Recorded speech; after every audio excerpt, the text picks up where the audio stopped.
This conference will now be recorded. Good afternoon, everyone. Good to have you with us on Family Matters tonight. We've got really three special guests tonight. We have Ben, Sebastian, and Zoe Pitcher, and they're all the way from Adelaide. And tonight we're going to be discussing the process of parenting. Now, parenting is probably one of the most challenging assignments that any couple has ever been given. We all struggle. We all face dilemmas. We all face, the difference between discipline and grace, how to deal with kids at various ages, how to keep up with the changes as our kids change. So what's going to happen tonight is that Ben, Sebastian, and Zoe are going to help walk us through that together. So that'll be really good. So welcome to you all. It's good to have you on Family Matters tonight. Thank you. Thanks for having us. Yeah. Let's just open with a prayer. Heavenly Father, we thank you for this opportunity to be able to talk together, and we pray that as we chat tonight, you would give us wisdom, that you would help us to learn how you want us to bring up our families. We pray that you would give us wisdom so that we can be able to bring up godly children, children who want to know and love you, children who are in your kingdom and in your will. So please help us with that tonight. Please give us open hearts and minds as we talk together. Through Jesus Christ. Amen. Now, just before we start, I'll do a quick Bible reading. And this one comes from Deuteronomy chapter 6, verses 6 and 7. These commandments I give you today are to be upon your hearts. Impress them on your children. Talk about them when you sit at home and when you walk along the road and when you lie down and when you get up. So a very simple Bible reading, but it does tell us a hell of a lot about bringing up children. So, Ben, tell us about your family. And just let's meet you all. Well, Leesa, my wife, and I have three children. Sebastian's our oldest, and Zoe and our youngest, Elliot, is off in his employment at the moment.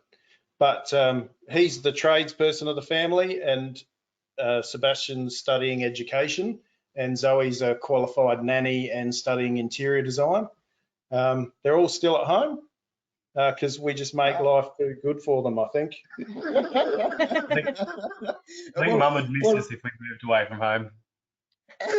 And it's really, really lovely to have you both joining in with your dad tonight, because I think this is the very first time we've ever had parents and children join us on Family Matters. So it's very special. Thank you. Yeah, it's going to be great to get some insight as to what parenting looks like from the other side.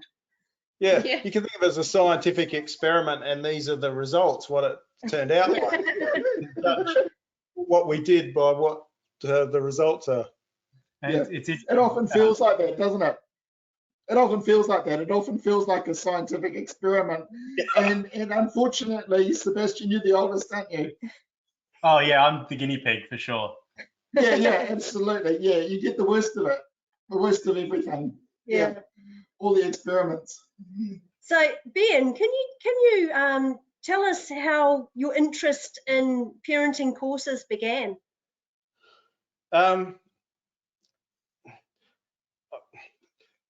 Yeah, I'm not sure that it was a compelling interest to start with. I was sort of press ganged into it, I felt. But the compelling thing came when friends of ours sort of said that, there's marriage courses and enrichment, someone should do something for parenting, and basically gave us the info of where to go. And so we contacted this organisation that was distributing parenting courses, and it was was local to us in Adelaide here, that they distributed the stuff through Australia and New Zealand. Growing Families Australia, you can look them up online. And they said, we're having an information session for facilitators, why don't you come? And we turned up one night with a shared tea to a Baptist hall. We were really nervous about this. And we were met at the door by a couple of teenagers, about 14, 15, who took our meal. We went and had a session about presenting parenting courses and the material and stuff. And they brought out, these sort of 4 unsupervised teenagers brought out everyone's meal heated up for tea. And then we had another session, and then at the finish, they met us at the door with our dish washed and clean. And we had never seen anything like that anywhere, let alone in Christadelphia. And that was the thing that then made us think, wow, there's really something in this, that you can get children to be so responsible and willing and happy about it. You know, everyone seemed to be fearful of teenagers, and here was a completely opposite picture. And so that then got us inspired and interested. Yeah. Oh, that's fantastic. That's great. So you've called your courses the courses the process of parenting, is that right? Oh no, the course is called Growing Godly Families or something. Growing Godly Families. Okay. Okay. Right. Yep. If you look that up online, it's a 17-week course. You can add the link below. There's gfi.org.au is the website, but that was the old way that you ordered DVDs. They now actually have the videos on demand. You can actually watch the 17-week series we did as videos on the website now that you subscribe to. Okay. That's growingfamilies.life. You can put the links below. Yeah, we'll send them out in an email later on. That's cool. Do you do these in live gatherings, or do you do these online courses? Well, so now they've moved to online, but at the time when we were doing them, we did them in the lounge room with, you know, other like-minded families, and watch the video, and then it's a 45-minute video and you discuss it, and each one sort of takes you through different aspects of parenting. Yeah. Okay. So tonight. Yes, but the idea of talking about the process of parenting is really to sort of the big picture view of what you're doing in parenting, I think. Yeah, when Dad first mentioned to us that he was coming on to speak about parenting, and he asked Zoe and I to come on with him, he's like, I've got so much material on parenting. What one topic should I talk about? And both of us separately came up with the same idea. Oh, you should talk about the process of parenting, especially if we're going to be there with you, because we can talk about how it changed from when we were younger to where we are now. And so that was really interesting that we both had the same idea. Yeah. No, that's fascinating. So where did this idea of a process come from? I mean, obviously, you know, a baby's born and it's quite a different thing, but like, you know, through to a teenager or young adults, how did you come up with that idea, you know? Well, so this background to it? Yeah, so this isn't my invention. I'm just sharing things that were shared with me. But logically, you can think about it. You know, you don't parent a 2-year-old the same you do a 16-year-old, and you wouldn't give the same freedoms to a the same way that you don't treat you shouldn't be treating a 16-year-old like a 2-year-old in the same way that you wouldn't give a 16-year-old freedoms to a 2-year-old. So they're sort of two ends of a process. So the way that I came to understand it is that you're really talking about discipline when you're talking about a young child, and then you're doing training and instruction, sort of toddler and older. And then when they get to sort of preteen through to teenage, you're coaching. So you're not instructing and disciplining anymore, you're coaching. And then the end process is friendship. So I'm well and truly into the friendship end of parenting with my children. Yeah. So you got the 4 steps there. You've got discipline, instruction, Training and instruction. training and instruction, coaching and discipline. No, coaching. Coaching, Discipline, sorry, finish with. coaching, and then friendship. Friendship. Yeah. Yeah. Just making And sure. you're sort of alluding to, like, where does this come from? And I think, you know, one of it is just logically from the scriptures. If you actually go look at, in the Hebrew, there's about 10 different words for children based on their age.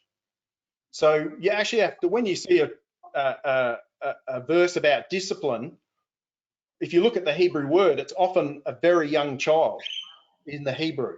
So when it talks about young men, it's never talking about discipline, it's talking about other things about young lads and youths. So yeah, training a child is not a young child. The discipline, the rod of instruction is a young child in the Hebrew. So you sort of can look at the scripture and see what age in the Hebrew it's talking about that process taking place. So you shouldn't be. Oh, that's really cool. I was just saying that's really cool. I'd never sort of seen that before.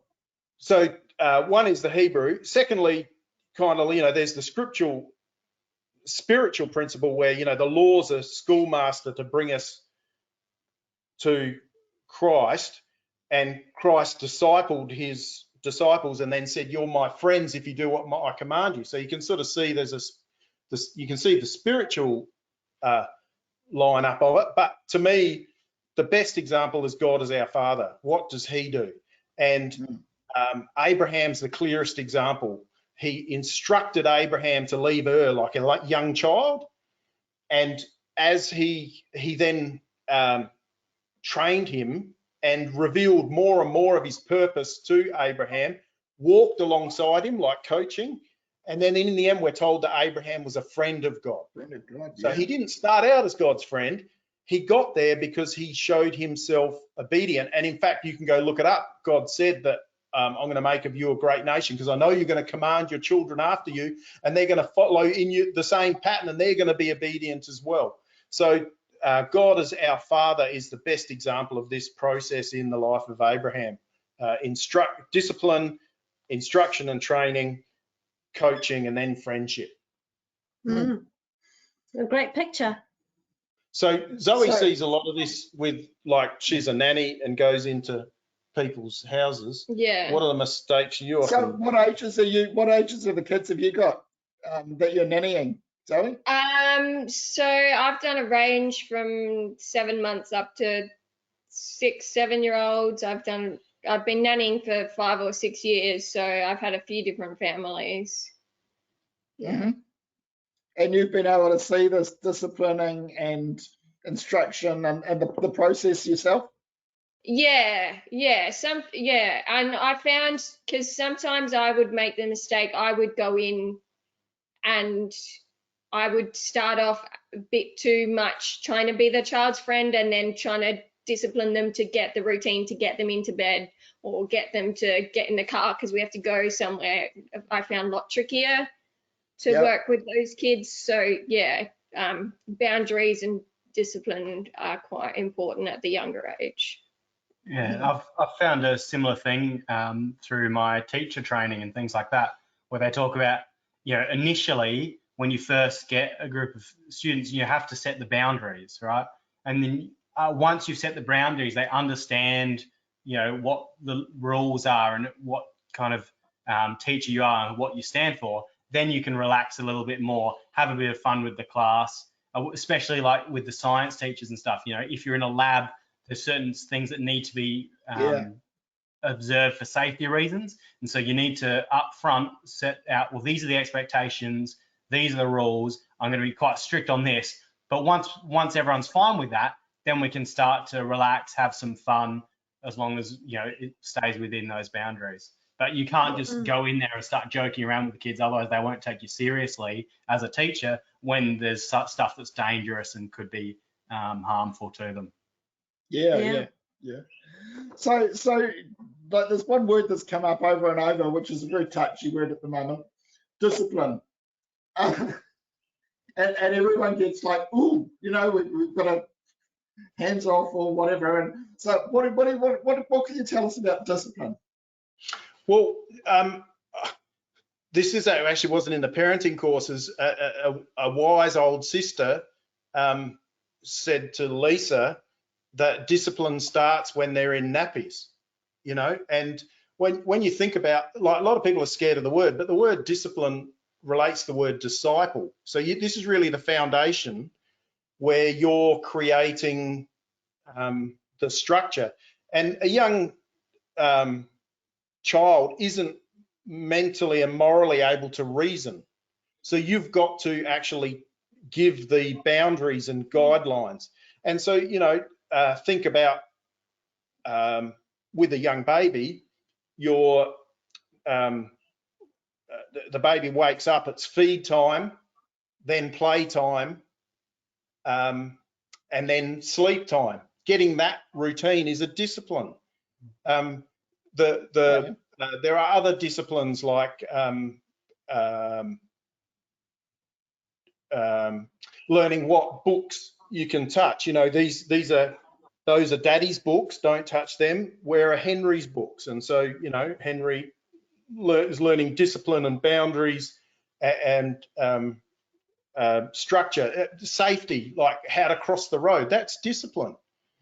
And so, you know, yes, discipline is often associated with consequences. I think the thing you need to realize is that those consequences in the life of a child, there should be good consequences as well as bad consequences. So don't just focus on discipline as all about giving negative consequences. Discipline and training is about giving positive consequences as well. So it is consequences, but they are both positive and negative. One example I remember Mum sharing with me, talk about when I was quite young. She said, you know, she used to like call me for, you know, to get my nappy changed or whatever, and I'd run the other way, and she'd think it was really cute and a fun little game, until one day we were out for a walk near a road, and she calls me, and I immediately want to go run the other way because that's the game. And she immediately realized maybe this isn't such a good idea. He needs to know for his own safety that sometimes he just needs to come when he's called because there's a car coming. Yeah, that's a really good point, Sebastian. Yeah. So the other thing I would say about, so the other thing is one of the first words children often learn is the word no. And they learn that it's a very powerful word and it works on them. Like you say no and they're like, ooh, and they know it's a powerful word because often they'll say it back to you. No, like, you know, I don't want to. So that's not a bad thing that they're using the word no. They actually know that it has power and they are learning to respond to it.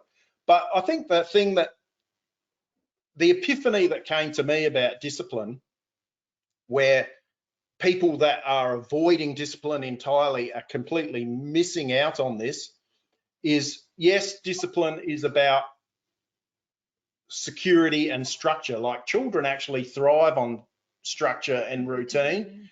I mean, why do they always want the same book read to them? It's because they love the anticipation of what's coming next. So security and discipline is all about that structure. That's probably a whole nother topic. But the thing that discipline does, that was the epiphany for me, is it actually is the foundation in teaching your child empathy. So thinking about others. Now, you might think, how does discipline teach empathy? And the answer to that is really quite simple. You've said you've got these rules where there's consequences.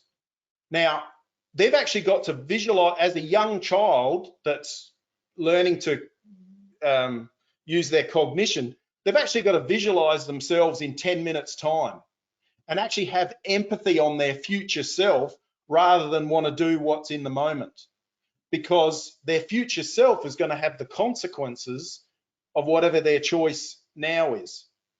And so they actually learn empathy by having consequences given to them where they have to go, in 10 minutes time, do I want the good consequence or the bad consequence? And Yeah. once they start seeing themselves in 10 minutes time, that actually leads them to then being able to appreciate other people and other people's point of view, because children in their development are just very self-centered to start with. They don't actually appreciate that other people have feelings and like they do.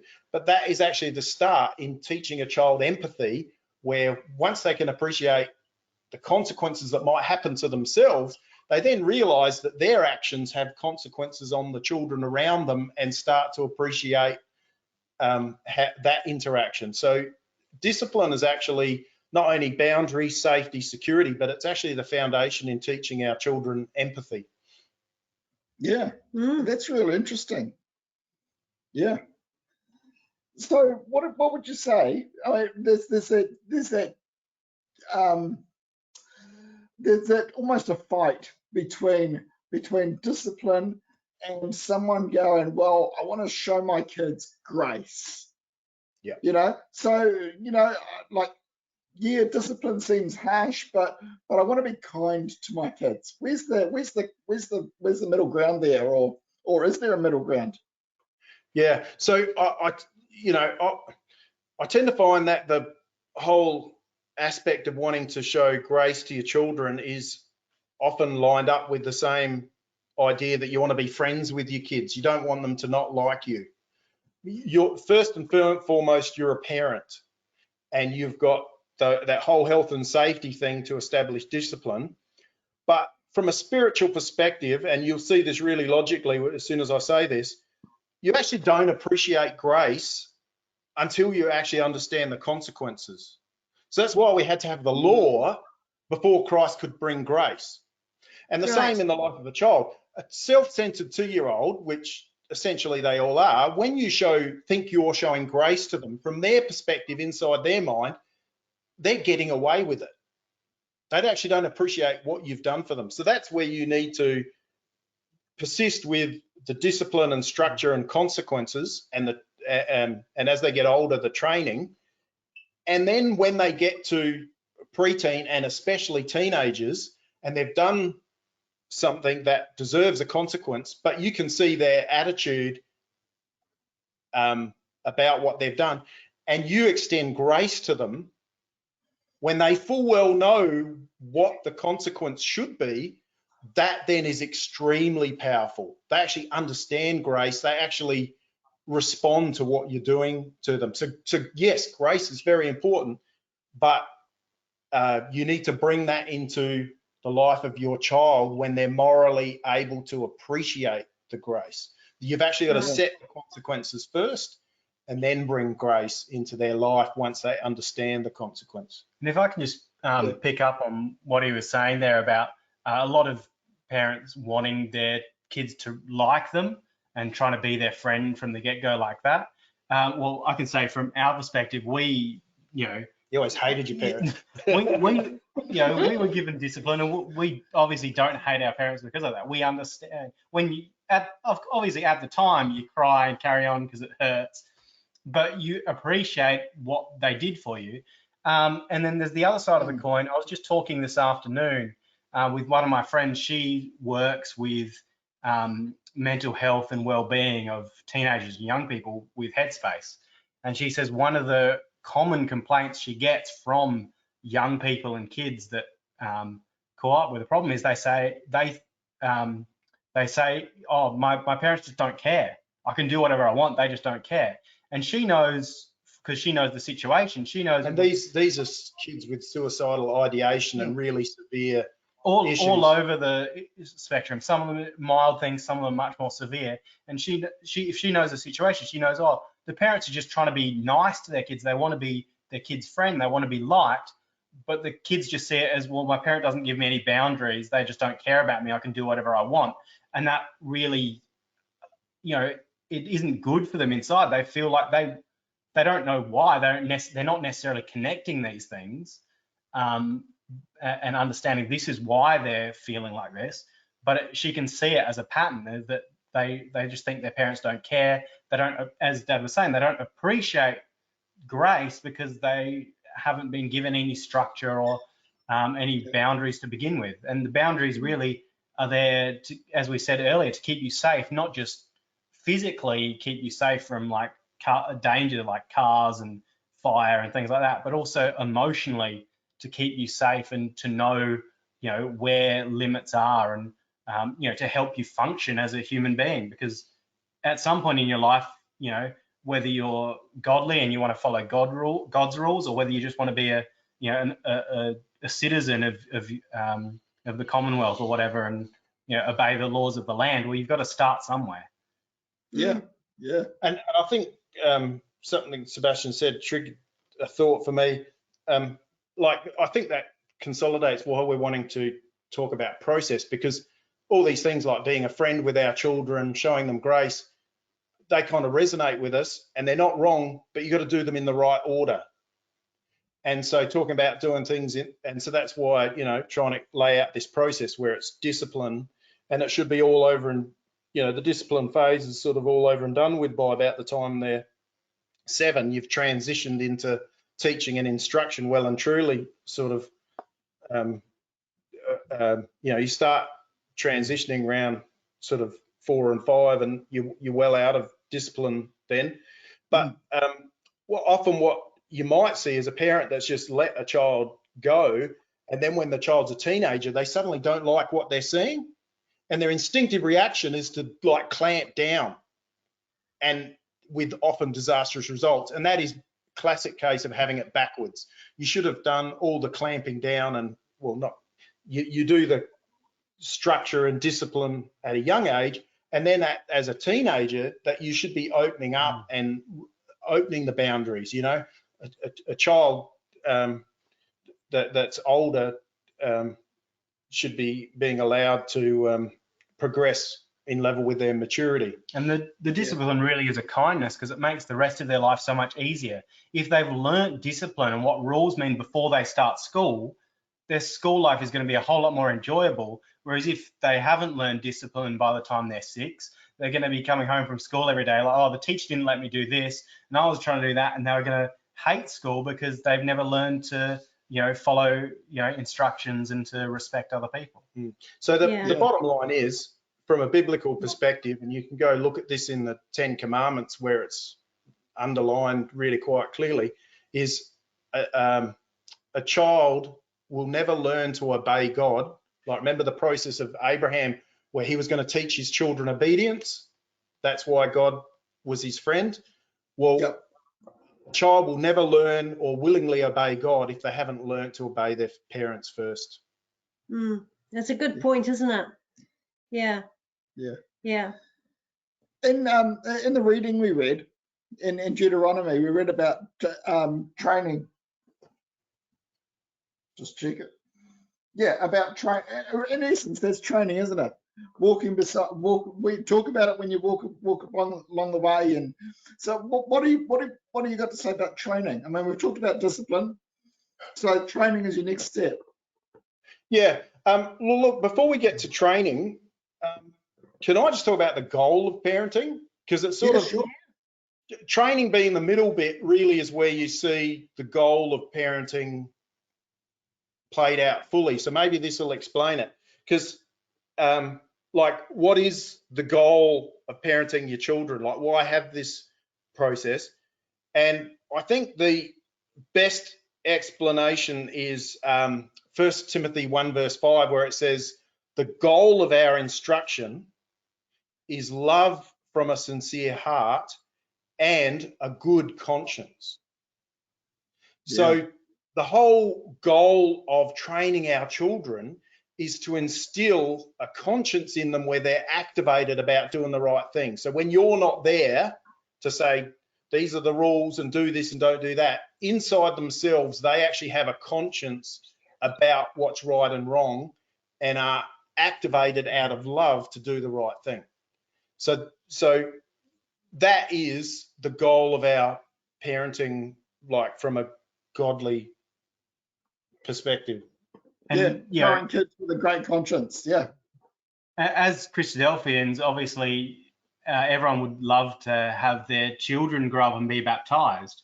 But, as a parent, that can't really be your goal. That's got to be their goal. But we know from 1 Peter chapter 3 that, verse 21, it says that, baptism now saves us, not the putting away the filth of the flesh, but the answer of a good conscience towards God. And so, as I said, as a parent, you can't be your goal to have your children be baptized, but your goal can be to instill in them a good conscience. And then hopefully that good conscience will bring in them their own desire to become baptized and, to take that on as their own faith as well. Yeah. So that slight detour might now explain what training's about, because training is really where the pedal hits the metal on that goal. And training is where you have a child that now actually has cognition and can understand things. So you move from discipline to actually training them in the way. And, like often you find yourself in the supermarket aisle, they're poking the bread in the bread bag because it feels so squishy. And you're like, don't poke the bread. Like, it's not, you move from discipline, you're actually training them in their heart as to the reason why. So we often talk about in parenting, it's about sharing the moral reason why. So it's not about having a list of rules, but the reason why we do certain things. So don't poke the bread because you squash it all out of shape and then people can't fit it in their toaster. And, you're down the park, don't pick the flowers, because once you pick that flower, it's gone, and everyone coming after us can't enjoy God's beautiful creation. And what's another one? Oh, yeah, a really good one is, don't run in the hall. So don't run inside the ecclesial hall, because the older aunties and uncles that are very frail and feeble are absolutely terrified when they see a young child running. So it's not about a rule, don't run in the ecclesial hall, because like youth group games night, they're allowed to run in the hall.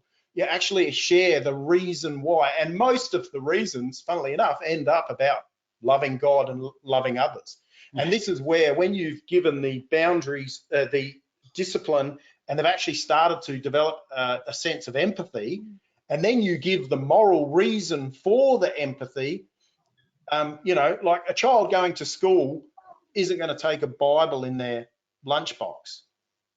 And, you can't, when your child goes off to high school and, you're really worried about them, you can't send them off with a conscience.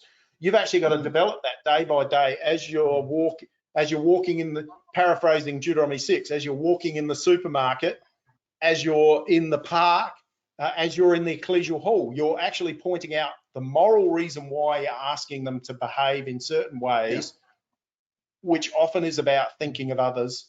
But there's other things that we bring in that are in God's law, like, respect for elders and respect for other people's property, respect for people's person, all those things. And to emphasize. So now instead of having the discipline that you have sorted out for them and saying, you've got to do this, you've got to do that, they're creating their own.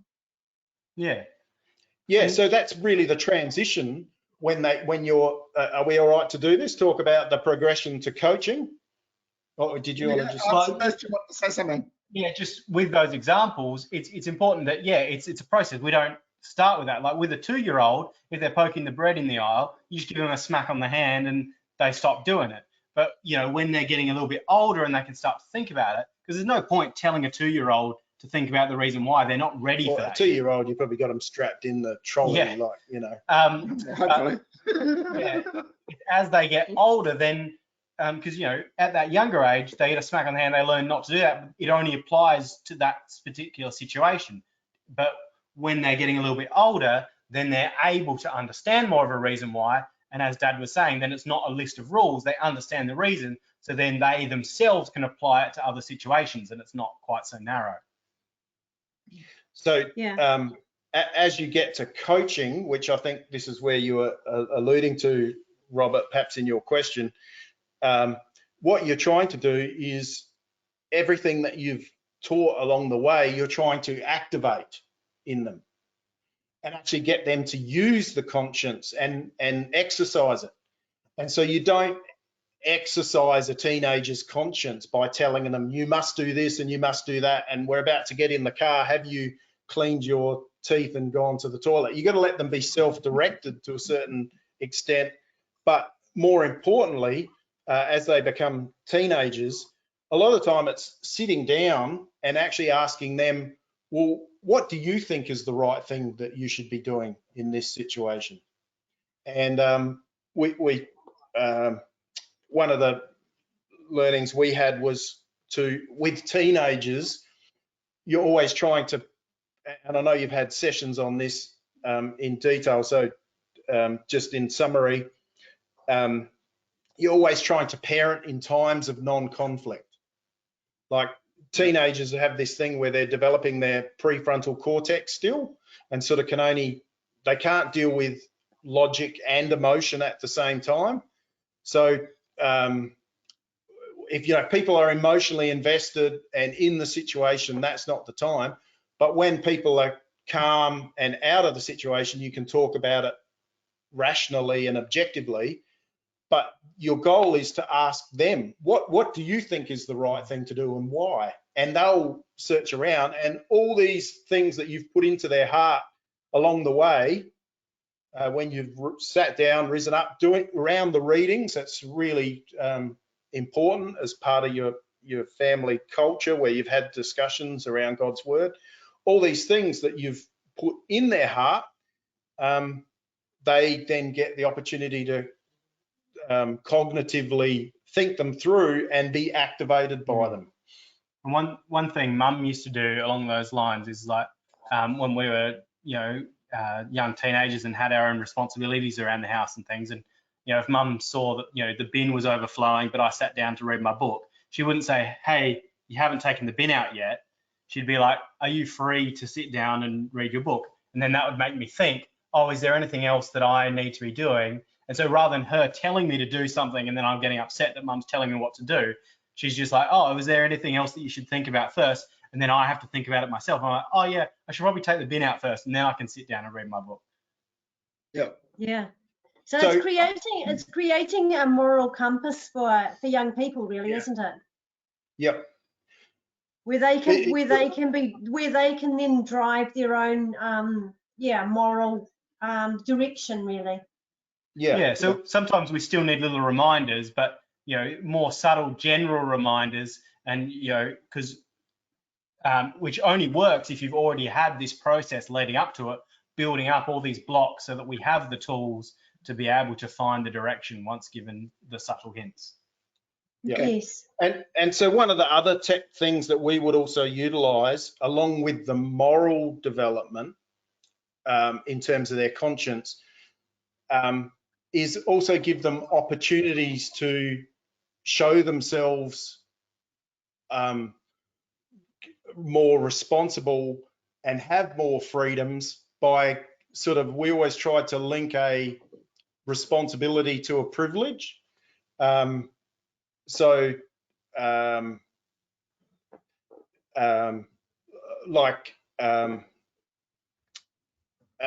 with my adult children,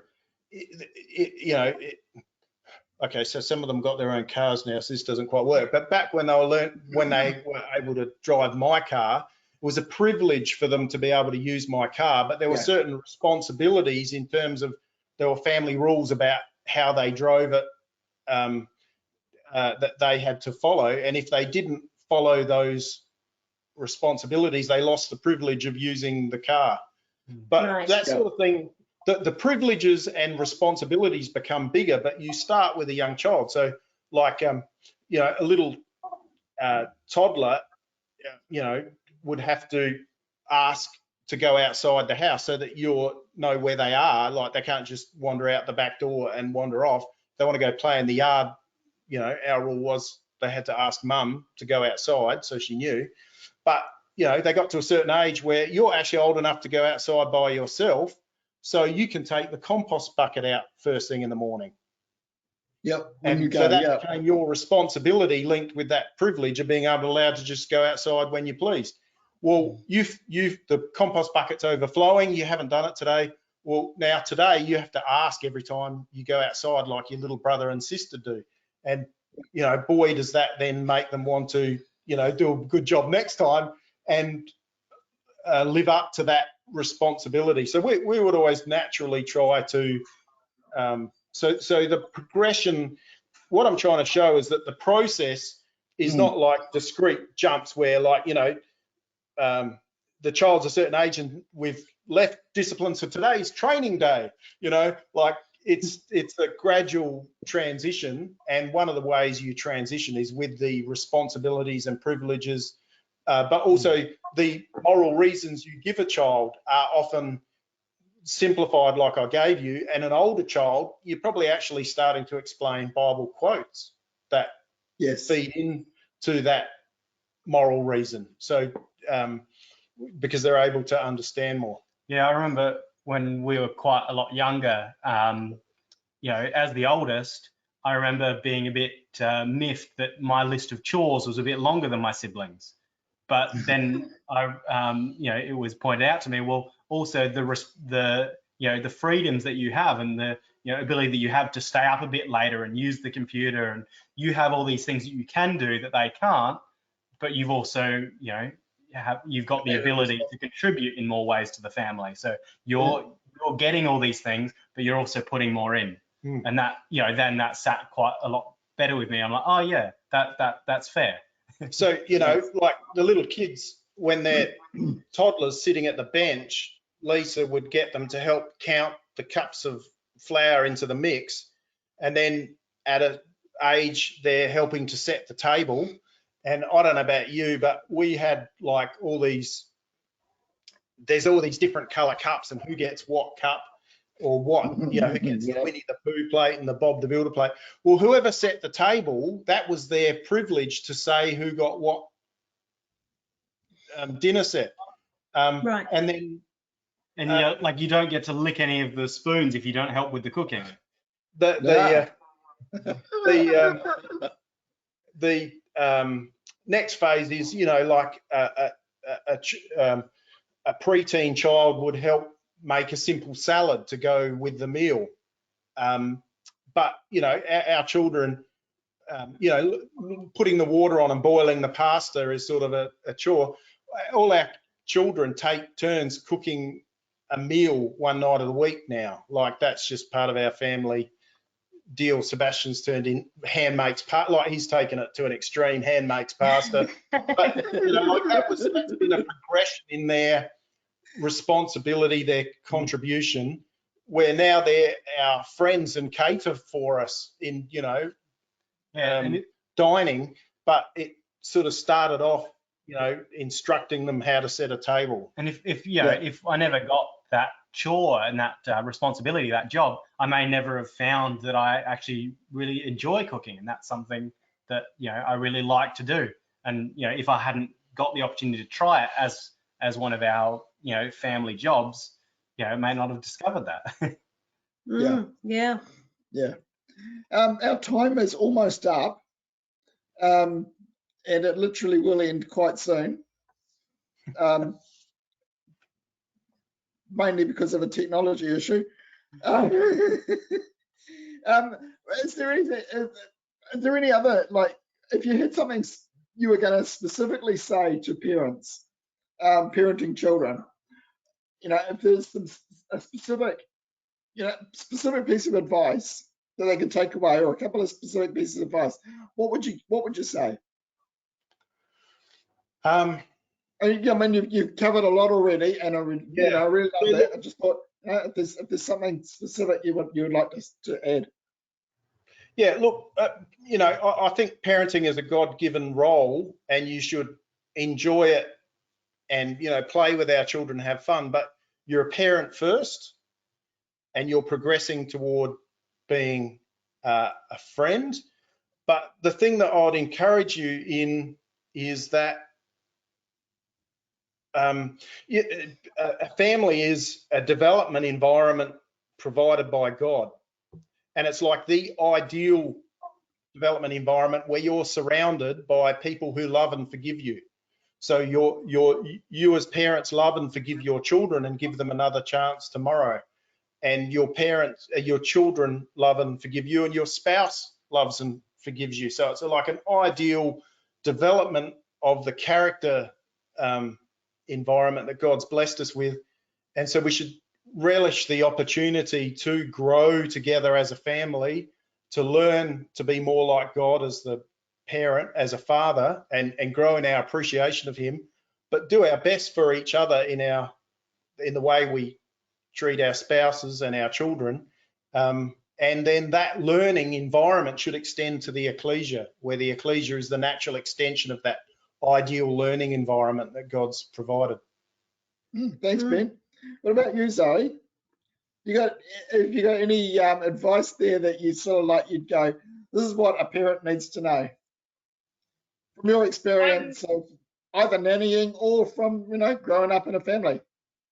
Yeah, I think something that sticks out with me is I really like the way that mum and dad put a lot of importance on the family, like as being a family. So there was discipline and boundaries and things, but then there was also good things that we did together and fun things. So spending time together. So when we hit that teenage years, instead of getting in the car and running off, we still went on family outings. We still go family holidays. Even now, we still make time for a family, because we've learned growing up the importance of a family and as an ecclesial family as well. So you really value the whole family atmosphere. Yeah. Yeah, that's beautiful. Yeah. Yeah. Sebastian? There's two things I thought of. So one of, just briefly, shortcuts aren't worth it. That's a lesson for a lot of things in life that you learn. And it's like, oh, well, I'm trying to get here. Well, I'll just go straight there. Well, no, there's a process. There's a way you get to it, and that just makes the end result so much more enjoyable because of all the things that you went along the way. And that's not to say that these other early years and stuff aren't enjoyable. Ask mum, she loves working with young children in these early years, and it's enjoyable because you're doing it properly and they respond. You're doing it the way that suits them and the level they're at, and they respond really well to that. And even though sometimes you think, well, this isn't the way I want to be treated, well, that's because you're in a different situation at that age. That is how you wanted to be treated in that situation. And so, doing things the right way is really beneficial like that. And the other one was just that picking up on what Dad was saying earlier about linking responsibilities with privileges. And just as a kid, I just really resonated with that, is that these things are linked. And so, then I didn't mind getting new responsibilities because I knew it came with new privileges. And, any new privileges, I wouldn't, just, take off and, see how far I could push these privileges, because I knew these privileges came with responsibilities. Yeah, Cool. Yeah, that's wonderful. And can I just make a comment? Right at the beginning, Ben, you said that one of the things that really resonated strongly with you when you first attended the course was the responsibility that these young teenagers were exhibiting. And I would have to say your own children are a real tribute to you and Leesa, and just, again, show the proof is in the pudding. So we want to thank you all for sharing with us and being together to do this with all your different perspectives, which is really helpful. Yeah, they've thank sort you very of much. superseded being unsupervised, heating up other people's meals, to actually creating quite spectacular. Yeah. Great. They're very mature, and they're my friends. They're Lisa's friends. We're all each other's friends. That's one of the really wonderful things about family. Yeah. Yes. You don't have to try and start there, because you will get there. It is, if you do things the right way, you'll get to a really good, solid friendship that lasts for life. Yes. rather than trying to be their friend at age 4, and then as soon as they're 16, they're out of your life. But friends based on moral things and understanding and intellect, not friends based on, I'll give you this, so therefore you're my friend. Yes. That's just so shallow and not appropriate. Yeah. No, it's fantastic. Okay, well, we'll have to close there. Ben, would you mind closing with a prayer? Sure. Thank you very much. Our loving Heavenly Father, we come to you as the example of fatherhood to us as your children, and we ask for your blessing, particularly on all those that are parents, that they might be able to see clearly the decisions that they need to make and the way clearly to follow your example in parenting the children that you have blessed them with, that are your heritage. Our ultimate aim is for all of our consciences and our hearts to be tuned towards you and to show your character to others, and it is a great blessing to see your character exhibited in the lives of our children as they grow. We give you praise and thanks for this, and we look forward to your kingdom when the whole world will be transformed and have a relationship with you that influences everyone for good. We ask all these things in the name of our coming King. Amen. Amen. Thank you so much. Just wanted to say too, in the next few weeks, we have Simpatico in Marriage with John and Mary Bellello on the 24th of May. On the 7th of June, we have Fatherhood with Darren and Josie Horrell. And on the 21st of June, we have Fostering with Paul and Judith Mudge. So keep those in mind. And also, if you want to get emails telling you about family matters, letting you know about the links that we've been sourced tonight, just email me at robert@thinkingthings.com. And you can also find these on the Patharanga Christadelphian website. So see you next time.